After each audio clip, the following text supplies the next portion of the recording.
자, 우리 하나님의 말씀 함께 보겠습니다. 마태복음 25장 14절부터 30절까지 말씀인데 그 중에 14절부터 18절까지의 말씀을 목사님과 한 절 한 절 번갈아 가면서 읽도록 하겠습니다. 목사님이 먼저 14절 읽을게요. 또 어떤 사람이 타국에 갈 때 그 종들을 불러 자기 소유를 맡김과 같으니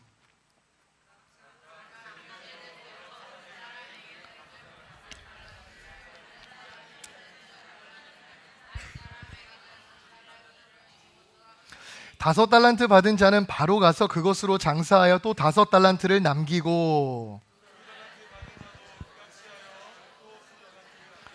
우리 앞에 보고 마지막 큰 소리로 시작! 한 달란트 받은 자는 가서 땅을 파고 그 주인의 돈을 감추어 두었더니. 아멘.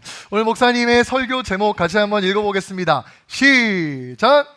출제자의 의도를 파악해야 한다. 출제자의 의도를 파악해야 한다 라는 제목으로 여러분과 말씀 나눌게요. 목사님 얼굴 보세요. 목사님 얼굴 좀 봐줘.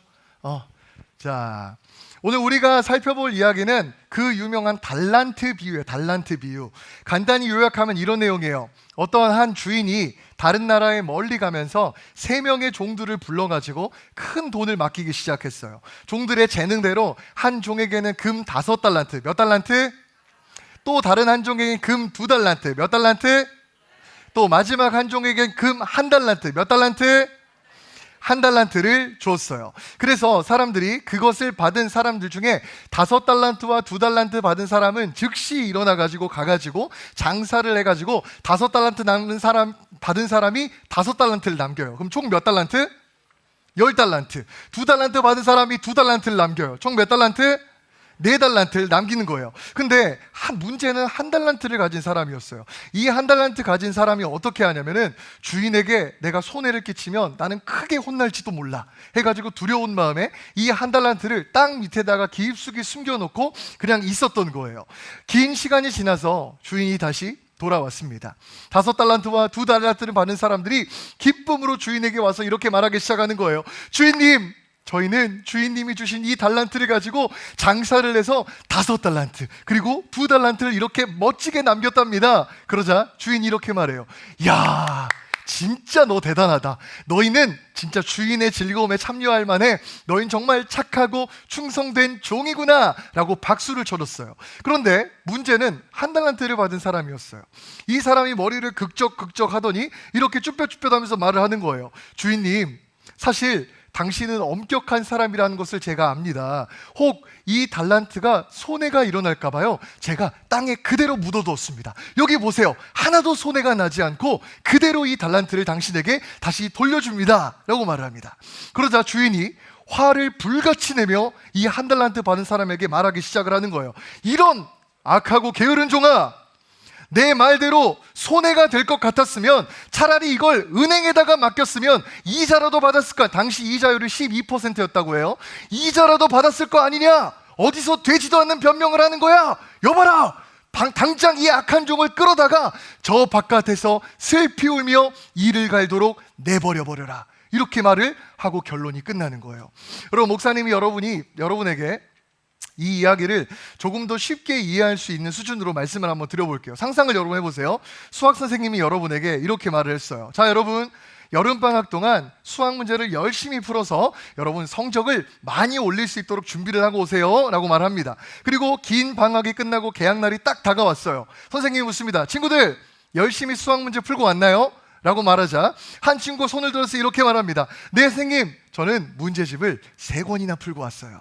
또 다른 한 친구가 말합니다. 선생님, 저는 오답 노트를 열심히 써가지고 이렇게 잘 정리해서 공부를 했어요 라고 합니다. 근데 마지막 한 친구가 이렇게 말하는 거예요. 선생님, 저는요 이 수학책을 책상에다가 잘 보관해 놓고 왔습니다. 한 페이지도 찢어지거나 낙서하지 않았습니다. 저는 깨끗하고 완벽하게 이걸 보관하고 왔습니다. 여러분, 이 이야기를 들었을 때 선생님의 반응이 어떨까요? 이 세 번째 친구 어떻게 될 것 같아? 그렇지, 혼나요. 바로 그냥 등짝 스매싱 맞는 거라고. 목사님이 오늘 설교 제목을 통해서 여러분에게 말하고 싶은 핵심 내용이 오늘 바로 그거예요. 시험을 내는 출제자의 의도를 파악하지 못하면 방금 말한 세 번째 친구처럼 어처구니 없는 결과가 나타낼 수밖에 없다는 거예요. 그래서 오늘 목사님은 여러분에게 달란트 비유의 문제를 출제하는 이 주인의 의도와 마음이 어떠한지 여러분에게 설명할 거예요. 오늘 여러분 그 가운데서 여러분 마음속에 새로운 다짐과 결단이 일어나는 시간 되길 간절히 소망합니다. 그러면 주인은 어떤 분인지 한번 알아볼게요. 첫 번째입니다. 주인은 어떤 분인지 같이 한번 읽어보겠습니다. 시작! 각자의 재능에 따라 달란트를 맡기는 분. 여러분, 주인은 어떤 분이라고요? 각자의 재능에 따라 달란트를 맡기는 분입니다. 자, 마태복음 25장 15절 한번 보여주세요. 노란색 글씨에 각각 뭐대로? 재능대로. 성경에서 보듯이 주인은 각각 그 재능대로 달란트를 사람들에게 나누어 주기 시작했어요. 이 말을 돌려서 말하면 어느 누구에게도 달란트 안 받은 사람이 있었다 없었다? 없었다. 모두가 다 달란트를 각기 재능대로 받았다라는 거예요. 하나님은 우리 모두에게 각기 다 다른 재능을 허락해 주신 분이라는 거예요. 근데 우리가 안타까운 게 뭐냐면 우리는 하나님께서 나에게 재능을 어떤 재능을 주셨을까? 아까 우리 율동했던 친구들처럼 이런 재능을 하나님이 주셨는데 하나님 나에게 어떤 재능을 주셨을까 하고 궁금해하거나 또 관심을 갖고 그것을 찾아보고 열심히 노력하려기보다는 늘 남과 비교하면서 야 쟤네들은 춤 저렇게 잘 추는데 나는 몸치야, 난 아무것도 못해, 이렇게 늘 남과 비교하면서 나는 아무런 재능이 없다라고 생각하며 살아가는 게 우리의 모습이라는 거예요. 그래서 속담 중에 남의 떡이 더 커 보인다라는 말도 있잖아요. 여러분 RPG 게임 해봤어요? RPG 게임? RPG 게임 하면은 캐릭터가 어떤 능력치를 가지고 있지? 전사도 있잖아. 전사. 또 뭐 있지? 궁수 있지. 그치? 또 뭐 있지? 마법사 이렇게 있다는 거예요. 근데 마법사가 전사를 보면서 야 나는 왜 이렇게 전사보다 체력이 뒤처지는 거야? 나는 망한 캐릭터야. 이렇게 하면은 이거 어리석은 생각이야? 똑똑한 생각이야? 어리석은 생각이지. 왜 어리석은 생각이지? 마법사는 뭐 하는 사람이야? 뒤에서 마력을 쓰는 사람이라고. 앞에서 막 전사처럼 체력을 가지고 싸우는 사람이 아니라고요. 비교할 게 아니란 말이에요. 여러분 국민 MC 유재석 알아요? 몰라요? 사진 한번 보여주세요. 유재석, 이 사람 지금 최고의 방송인이지만 데뷔 초반에는요 무려 10년 가까이 빛을 보지 못했다고 해요.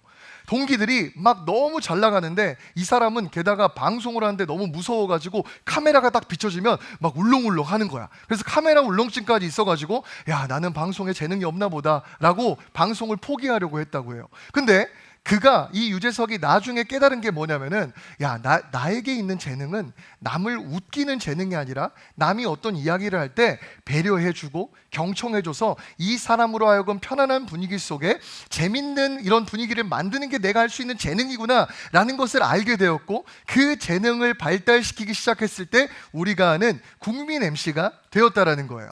여러분 목사님이 무슨 말하는지 이해가 되세요? 하나님께서는 여러분 각자에게 재능에 맞는 달란트를 다 주셨다니까요. 누가 더 우월하고 누가 더 열등하고 이런 건 없어요. 생각해 보세요. 장원영이 말랐어요? 뚱뚱해요? 말랐죠. 근데 장원영이 씨름 선수들 보면서 야 진짜 강해 보인다. 나도 그럼 그냥 이제부터 씨름 선수를 할 거야 하면서 장원영이 막 씨름한다고 생각을 해봐. 이거 가능해 불가능해? 불가능하잖아. 그치? 그리고 막 손흥민이 막 축구하는 사람 허벅지 이따시만 한데 막 이 사람이 발레리나 보면서 너무 아름다운 것 같아. 나도 오늘부터 발레리 배워볼래 하면서 막 발레를 한다고 생각을 해봐. 이러면 어떻게 해야 될 것 같아? 어이가 없는 일이 발생하는 거야. 그치? 웃기는 일이 발생한다고. 목사님은 사실 손재주가 별로 없어요. 손재주가 별로 없는데 목사님이 오늘 여러분 뭐 먹는 날이지? 떡볶이 먹는 날이지. 떡볶이 먹는 날. 맛있겠어? 맛없겠어? 맛있겠지? 맛있는데 자 봐봐. 근데 목사님이 막 손재주도 없고 요리도 잘 못하고 이러는데 목사님이 해야 될 예배 준비는 하나도 하지 않고 가가지고 막 떡볶이 만들고 있다고 막 생각을 해봐. 막 케찹 그냥 핫소스도 구분 못해가지고 케찹을 넣어야 되는데 케찹인가? 하면서 막 핫소스 넣고 있고 이러면 떡볶이가 아니라 무슨 떡볶이가 돼? 지옥볶이가 되는 거야. 지옥볶이. 그치? 근데 우리 선생님들은 어제 목사님 보니까 야 선생님들 진짜 멋있더라. 선생님들이 그냥 앞치마를 매니까 눈빛이 달라지셔. 막 재료를 준비하는 게 일사불란 해가지고 목사님 보니까 30분 안에 모든 재료 손질이 다 맞춰지고 어제 끝이 났던 것 같은데 목사님은 재능이 없는데 목사님이 그렇게 한다고 하면 말이 안 된다는 거예요. 그건 행복이 아니라 오히려 벌칙이 될 수밖에 없다는 거죠. 자, 그래서 성경이 우리에게 이렇게 말하는 거예요. 로마서 12장 6절 같이 한번 읽어볼게요. 시작. 우리 노란색 글씨 다시 한번 크게 한번 읽어보자 얘들아. 시작.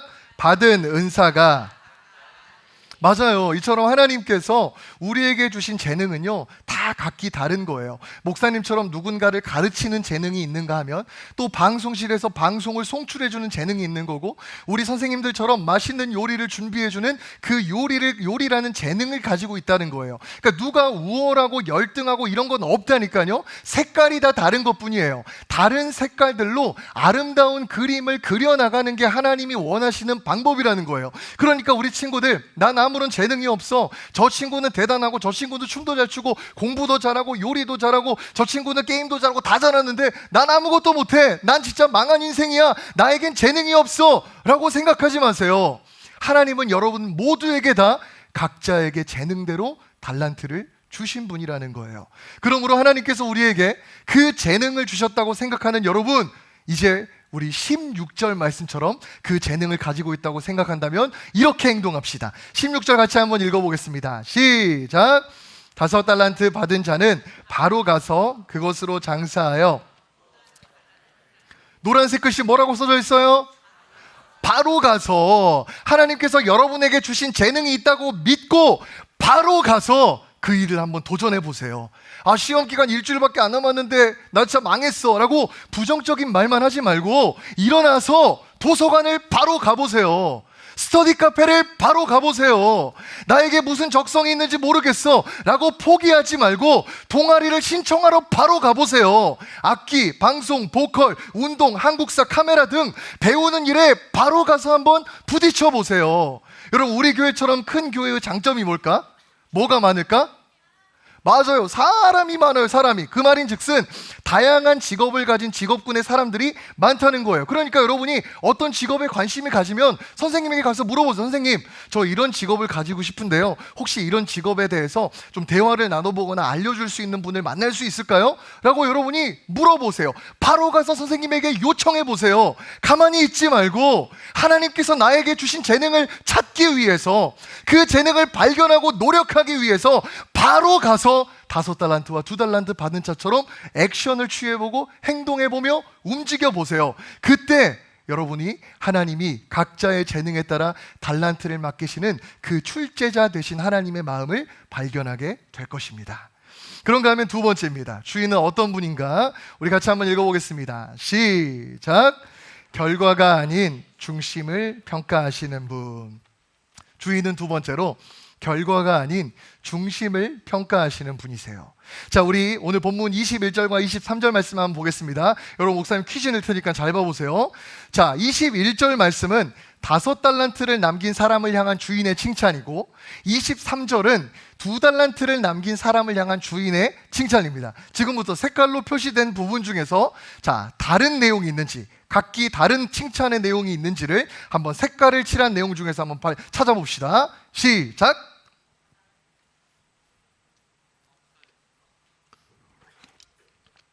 있어요, 없어요? 손을 안 드는데? 없어요. 나오세요. 정답이에요. 박수 한번 주십시오. 자, 21절과 23절 5달란트, 2달란트 받은 사람에 대한 칭찬의 차이가 없다는 거예요.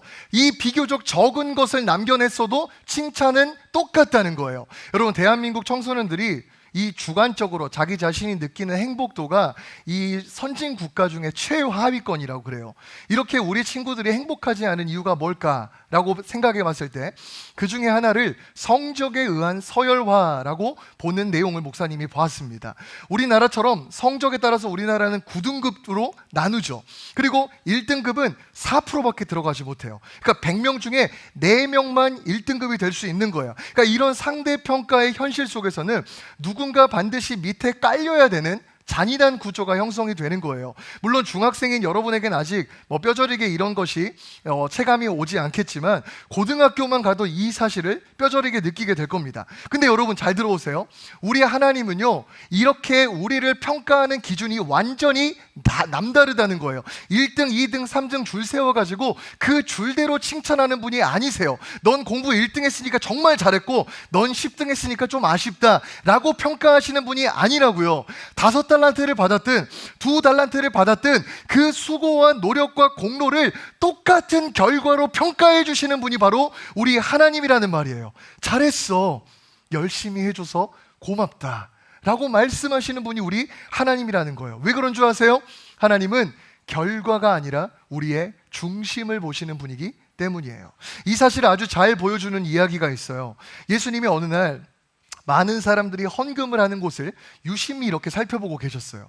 당시에는 성전에 13개의 헌금함이 이렇게 해서, 우린 지금 한 개밖에 없잖아요. 근데 13개의 헌금함이 있고 그 위에는 나팔 모양으로 이렇게 돼 있었어요. 그래서 부자들이 와가지고 무거운 금화나 은화를 가지고 와가지고 그 안에다가 딱 쏟아놓기 시작하면 어떤 일이 벌어질까요? 그 나팔로 돼 있는 관 속에 들어가면서 돈이 쨍그랑 쨍그랑 후두두두두두 막 들어가면서 쨍그랑 막 이런 소리가 막 나기 시작하는 거예요. 그러니까 이 소리가 막 나면은 온 성전에 쨍그랑 쨍그랑 쨍그랑 하는 소리가 울려 퍼지니까 사람들이 그걸 보면서 야, 저 사람 진짜 부자인가 봐, 저 사람 진짜 하나님한테 헌금 많이 하네, 이렇게 존경의 어린 눈빛으로 그 사람들을 지켜봤어요. 그래서 부자들은 그렇게 돈을 넣으면서 하나님께 헌금하는 동시에 뭘 즐겼냐면 사람들이 자신을 존경하는 그 눈빛을 다 모두가 부자들이 하나같이 즐겼다는 거예요. 근데 어떤 한 여인이 진짜 가난했어요. 그래서 가진 거라고는 2렙돈, 지금의 가치로 환산하면 1,000원밖에 되지 않은 돈이 자신의 생활비 전부였어요. 그걸 가지고 와가지고 조용하게 이 여자가 하나님의 은혜에 감사하면서 헌금함에 돈을 넣습니다. 그러자 예수님이 갑자기 보고 계시다가 벌떡 일어나시더니 박수를 막 치면서, 야, 저 여인이 오늘 헌금한 사람들 중에서 가장 많은 헌금을 한 사람이야, 진짜 대단한 여인이야 라고 박수를 쳐주기 시작해요. 여러분, 현실적으로 한번 물어볼게요. 지금 부자가 헌금을 많이 했어요? 이 여자가 헌금을 많이 했어요? 물리적으로 보면 부자가 헌금을 많이 했다는 거예요. 근데 예수님은 그 여인이 더 많은 헌금을 했다고 하는 거예요. 이게 뭘 말하는 거예요? 우리의 주인 되신 하나님께서는 우리의 삶의 화려한 결과가 아니라 하나님을 향해 살아보고자 하는 그 중심의 마음을 보시는 분이라는 거예요. 그러니까 1등을 했는데 그 사람이 나는 하나님을 위해서 열심히 살기 위해서 열심히 공부할 거야 하고 1등을 했어요. 그러면 그 사람도 하나님이 칭찬해 주세요. 그런데 내가 하나님을 위해 열심히 살아갈 거야 라고 다짐하고 결단하면서 공부했는데 50등밖에 되지 않았어, 100등밖에 되지 않았어. 그럼에도 불구하고 하나님은 그 두 사람의 결과가 아니라 중심을 보시고 똑같이 잘했다라고 평가해 주시는 분이라는 거예요. 결코 우리를 1등, 2등, 3등 줄 세워가지고 그 줄대로 칭찬하시는 분이 아니라는 말이에요. 그래서 사무엘상 16장 7절은 우리에게 이렇게 표현하고 있습니다. 우리 큰 소리로 같이 한번 읽어볼게요. 시작. 사람은 외모를 보거니와 나 여호와는 중심을 보느니라. 하나님은 중심을 보신다는 거예요. 그렇다면 이제 우리의 태도는 어때야 될까요? 오늘 본문 21절을 다시 한번 보니까요, 내가 적은 일에 충성하였음에. 그러니까 여러분, 화려한 성적을 내야 한다는, 대단한 업적을 만들어야 된다는 그 강박에서 벗어나시기 바랍니다. 하나님께서 여러분에게 주신 그 재능 안에서 여러분이 최선을 다하는 그 중심, 하나님은 그걸 보는 분이세요. 마치 적은 것처럼 보이는 나에게 주어진 오늘이라는 그 시간을 하나님 안에서 최선을 다해서 살아가겠노라고 다짐하고 묵묵히 그 길을 걸어가는 사람들, 하나님은 그 사람을 향해서 이렇게 말씀하십니다. 잘하였도다, 착하고 충성된 종아 라고 똑같은 칭찬의 결과를 나타내 보여주실 것입니다.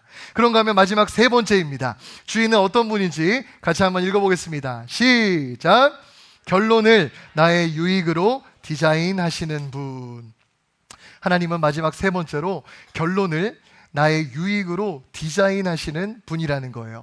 여러분, 오늘 주인이 종들에게 돈을 맡겼어요. 그리고 종들이 주인의 돈을 맡아서 일을 했다는 말은 그 돈은 애당초 누구 돈이었다는 거죠? 맞아요, 주인의 돈이었다는 말이에요. 그러니까 이익을 내더라도 결국 그 이익은 누구의 이익이 되는 거예요? 주인의 이익이 되는 거예요. 그러니까 이 주인은 이 충성한 종을 조금 인센티브를 줘가지고 너 잘했다, 10달란트 중에 1달란트는 너 가져, 이렇게 말할 수 있을지는 몰라도 결국 나머지는 다 주인이 가져가는 구조가 원래 이 수익의 구조라는 말이에요. 근데 이 주인의 태도를 한번 보세요. 21절과 23절 다시 한번 보겠습니다. 보시면은 내가 많은 것을 내게 맡기리니 내 주인의 즐거움에 참여할지어다 라고 말을 해요. 주인이 모든 것을, 종의 것을 빼앗고 나서 콩고물 조금 떼어주거나 수수료 조금 떼어주고 나머지는 자기가 다 가져갈 법한데, 이 주인은 어떻게 하냐면 하나도 빼앗지 않고 오히려 종에게 더 많은 것을 맡겨주기 시작을 한다는 거예요. 우리가 지금 5달란트, 2달란트, 1달란트 하니까 가치가 되게 적어 보이죠. 여러분, 금 1달란트는요 무게가 34kg이에요. 이 34kg의 금을 지금의 금 시세로 환산하면은 90억입니다. 90억. 집집마다 90억은 가지고 있죠. 놀라지 않는 여러분의 얼굴을 보면서 제가 놀랍니다. 90억이라고, 한 달란트가 90억이라고 지금. 그러면 지금 주인이 450억 5달란트, 180억 2달란트를 맡기면서 그 종들에게 무슨 일이라고 말해요? 적은 일에 충성했다라고 말하잖아요. 그러니까 이처럼 상상이 불가한 금액을 적은 일이라고 하는 것은 처음부터 주인의 관심사가 이익과 손해에 있었던 게 아니라는 말이에요. 만약 손해가 문제였다면 한 달란트 받은 사람이 그 달란트를 땅에다가 묻어두었을 때는 전혀 손해가 없었잖아요. 그러면 책망하지 않아도 된다고요. 너가 은행에 맡겨 이자라도 받았어야지 라는 말은 수익을 네가 냈어야지 라는 말을 하고자 하는 게 아니라, 내가 너에게 준 달란트로 네가 무엇이라도 했었어야지 라는 것을 말하는 거예요. 그러니까 주인이 진짜 원했던 거는 주인이 준 그 재능대로, 달란트대로 열심히 살아보려고 노력하려고 장사하려는 그 삶의 자세와 태도를 주인은 원했다는 거예요. 목사님이 설교 서두에도 말했듯이 수학 문제집이 나에게 주어지면 내가 틀리더라도, 내가 비가 내리더라도 그 수학 문제집을 풀어보는 그 자세와 태도 말이에요. 왜, 여러분, 왜일까요? 주인은 바로 종들이 하는 그 장사를 통해 사실은 종들이 유익해지는 삶을 원했던 게 주인의 마음이었기 때문인 거예요. 오늘 결론에서 목사님이 이 주인의 마음을 여러분에게 알려주고 싶은 거예요. 우리 하나님은요 악덕 업주가 아니에요. 세상의 모든 주인들은 결국 주인 자신의 유익과 이익을 얻으려고 하지 종을 생각하는 사람은 없다고요. 그러나 우리 하나님은, 하나님이라는 주인은 하나님 자신의 유익과 이익이 아니라 종인 우리의 유익과 이익을 처음부터 설계하고 디자인하고 계획하신 분이라는 거예요. 이 사실을 극명하게 보여줬던 현장이 어디입니까? 바로 십자가인 거예요. 우리의 인생에서 그 달란트를 단 하나도 빼앗지 않으시고 오히려 그 달란트를 더 풍성히, 나 같은 종 같은 나에게, 아무런 자격이 없는 나에게 그 달란트를 쏟아 부어주기 위해서, 풍성하게 만들기 위해서 하나님 자신이 십자가에서 모든 것을 다 빼앗기셨다고요. 그리고 그 빼앗기신 하나님께서 우리에게 모든 그 풍성함을 누리게 하기 위해서, 오직 종의 유익과 종의 이익을 위해서 하나님께서 그 십자가를 지셨다는 거예요. 그리고 우리에게 풍성한 은혜를 주셨다는 거죠. 그래서 로마서 8장 32절이 이렇게 말하는 겁니다. 우리 같이 한번 이 하나님의 절절한 마음을 같이 한번 읽어보겠습니다. 자기 아들을 아끼지 아니하시고 우리 모든 사람을 위하여 내주시리가 어찌 그 아들과 함께 모든 것을 우리에게 주시지 아니하겠느냐. 여러분, 이것이 바로 참 주인이신 하나님의 마음입니다. 나의 유익을 위해서라면 하나님은 자기 아들도 아끼질 않으세요. 우리의 신실하고 진실한 주인 되신 하나님을 위해 우리가 재능과 달란트를 가지고 열심히 살아나가는 모든 삶은요, 결국 그 주인이 다 뺏어가는 게 아니라니까요. 우리 시간과 우리 물질과 우리의 필요의 모든 것들을 뺏어가는 게 아니에요. 이 예배 드리는 거 하나님이 여러분의 시간을 뺏어가는 거 아니라고요. 하나님께서 이 시간에게 여러분에게 충성하라고, 오늘의 시간 그 적은 일에 충성하라고 하는 것은 결국 여러분의 유익과 여러분의 이익으로 마지막 귀결되도록 하나님은 그 모든 그림을 설계하고 디자인해서 여러분에게 말씀하고 있는 거예요. 하나님을 향해 살아가는 모든 삶은요, 하나님이 단 하나의 수수료도 떼지 않고 우리가 최고의 이익을 보는 방향으로 끝까지 하나님은 이끌어 가신다는 거예요. 그러므로 하나님이 여러분에게 오늘 재능을 주셨다는 것, 달란트를 주셨다는 것, 오늘이라는 시간을 하나님의 뜻대로 살아갈 수 있는 시간을 허락하셨다는 것, 학생으로 또 우리 선생님들로서 나에게 사명을 주셨다라는 것, 이건요 여러분의 시간과 물질과 여러분의 어떠함을 빼앗아가기 위한 하나님의 수단이 아니고 그것으로 여러분의 삶을 더 풍성하게 만들기 위한 하나님께서 계획하신 종의 유익과 이익을 위한 하나님의 디자인이고 하나님의 설계라는 거예요. 하나님은 아들을 주시기까지 종된 여러분을 사랑하셨습니다. 결국 하나님은 그 유익과 이익을 여러분 모두에게 다 돌려주실 겁니다. 이 주인의 마음을 깨달은 여러분, 결론적으로 이제 5달란트와 2달란트를 받은 종처럼 바로 가서 여러분에게 주신 재능을 찾아보시고 그 재능을 하나님을 위해 사용하는 삶으로 나아가십시오. 또 적은 것처럼 보이는 여러분의 작은 그 일상의 삶을 하나님을 위해 공부하세요. 하나님을 위해 농구하세요. 하나님을 위해 율동하세요. 하나님을 위해 충성하십시오. 그 모든 것들은요, 단 하나의 수수료도 빠지지 않고 모두가 다 여러분의 유익과 이익으로 결론지어질 것입니다. 이 사실을 믿음으로 내게 주신 하나님의 재능을 발견하고 하나님을 위해 살아가는 여러분 모두가 돼서 하나님께서 여러분의 인생에 잘하였도다 착하고 충성된 종아, 내 주인의 즐거움에 함께 참여할지어다 라는 그 하나님의 칭찬의 고백을 듣는 여러분 인생이 되어지길 주님의 이름으로 간절히 축복합니다. 하나님은 그 종의 유익과 이익을 위해서 자신의 전부를 거신 분입니다. 그리고 그 달란트를 주신 이유, 여러분에게 재능을 주신 이유, 여러분이 지금 이 자리에 예배하고 섬기고 교사로 헌신하는 모든 일들도 하나님은 결국 여러분의 유익과 이익으로 결론짓게 만들 것입니다. 바로 이 사실에 하나님을 믿으면서 오늘 나에게 주어진 그 일 최선을 다하고 성실하게 행하며 또한 바로 가서 하나님께서 주신 그 일에 묵묵히 섬기고 수고하고 달려가는 우리 사랑하는 모든 친구들과 선생님들 되시길 주님의 이름으로 축복합니다. 우리 들은 말씀 생각하시면서 자리에서 일어나서 함께 찬양하며 나아가는 시간 갖도록 하겠습니다.